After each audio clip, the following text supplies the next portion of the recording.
ওই মহিলা ইচ্ছে করে রোগীকে এমন একটা চেয়ারে বসতে দিল যার নিচের দিকে ধারালো পেরেক লাগানো ছিল। লোকটি বসতেই পেরেক তার পেছনে ঢুকে গেল। প্রচন্ড যন্ত্রণায় তার মুখ থেকে হঠাৎ রূপোর কয়েন পড়তে শুরু করলো। এটা দেখে লোভে অন্ধ গ্রামবাসীরা দৌড়ে এসে তাকে ধরে ফেললো। মহিলা তার ক্ষতস্থানে ইচ্ছে করেই মেডিকেল অ্যালকোহল ঢেলে দিল। ব্যথা বাড়তেই লোকটার মুখ থেকে আরো বেশি রূপোর কয়েন বের হতে লাগলো। ওই মহিলা এসব করছিল কারণ সে তার ভাগ্য পরিবর্তন করতে চাইতো। সে আসলে পুনর্জন্ম নিয়ে ফিরে এসেছিল। তার আগের জন্মে ভুল করে সে জানতো যে যখনই তার শরীরে ব্যথা লাগে তার মুখ থেকে রূপোর কয়েন বের হয়। এক দুষ্টু বুড়ি এই দৃশ্য দেখেছিল এবং সঙ্গে সঙ্গে পুরো গ্রামে ছড়িয়ে দিল।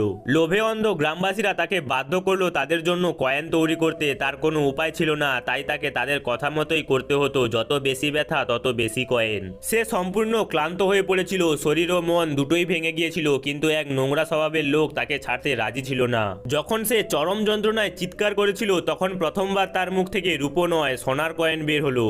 গ্রামবাসীরা পাগলের মতো খুশি হয়ে গেল। সোনার কয়েন থামলো না যতক্ষণ না গ্রামের প্রত্যেকের সবার ভাগ্য বদলালো। মানুষের লোভের কোনো শেষ নেই। কিছুদিনের মধ্যে ওই নারী পুরো গ্রামের টাকার মেশিনে পরিণত হলো। দৈনিক যন্ত্রণা ও অত্যাচারে সে ভেঙে পড়লো। শেষমেশ ব্যথা সহ্য করতে না পেরে সে মাটিতে লুটিয়ে পড়লো। তার কষ্ট দেখে বোধ হয় ঈশ্বরেরও মনে পড়েছিল, তাই সে আবার জন্ম নিল। এই জন্মটা তার মৃত্যুর 1 মাস আগের সময়ে। সে ছিল গ্রামের একমাত্র ডাক্তার আর প্রতিদিন মানুষকে বিনামূল্যে চিকিৎসা দিত। একদিন গ্রামের কুয়ো থেকে হঠাৎ সোনালি আলো বেরোতে শুরু করলো। কুয়োর জল ঝিকমিক করতে লাগলো। গ্রামবাসীদের পরিষ্কার জল দিতে সে নিজেই প্রথমে সেই জল পান করেছিল, আর সেই কারণেই তার শরীরে সেই অভিশাপ এসেছিল যা তার ভাগ্য বদলে দেয়। কিন্তু এবার পুনর্জন্মের কারণে সে সব জানতো, তাই এবার সে প্রতিশোধ নেবে এটাই সে স্থির করেছিল। তখন ঠিক সেই দুষ্টু বুড়ি এসে বলল কুয়োর জল ঠিক নেই, কিন্তু এবার বুদ্ধিমতী মহিলা আগেই ফাঁদ পেতে রেখেছিল। সে আগের জন্মে যেই লোক তাকে সবচেয়ে বেশি কষ্ট দিয়েছিল তাকে দিয়েই সেই জল পান করিয়ে দিল। শুরুর দিকে লোকটার শরীরে কোনো অদ্ভুত অনুভূতি হয়নি।